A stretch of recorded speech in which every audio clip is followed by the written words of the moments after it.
என்று பேரறிஞர் அண்ணா அவர்கள் கூறிய போதிலும், அதை முத்தமிழறிஞர் தலைவர் கலைஞர் அவர்கள் வழிமொழிந்த போதிலும், அந்த பதவி இருக்கும் வரை அதற்குரிய மரியாதையை கொடுக்க அவர்கள் முதலமைச்சர்களாக இருந்த நேரத்தில் தவறியதில்லை.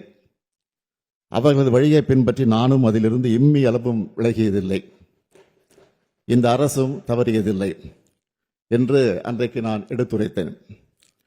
அந்த கொள்கையொட்டியே நான் ஆளுநர் அவர்கள் உரை நிகழ்த்த வேண்டும் என்று நடவடிக்கை எடுக்க ஆணையிட்டேன். எனினும் மாண்புமிகு ஆளுநர் அவர்கள் ஏற்கனவே நடந்து கொண்டது போலவே மீண்டும் இன்று செயல்பட்டிருப்பது மிகவும் வருத்தத்திற்குரியது.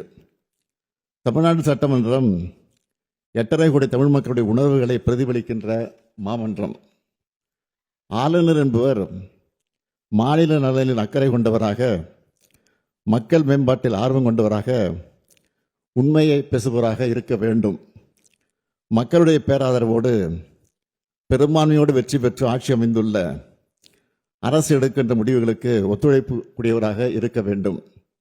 அதைத்தான் அரசமைப்பு சட்டமும் அந்த பதவி வகுப்பிடம் இருந்து எதிர்பார்க்கிறது.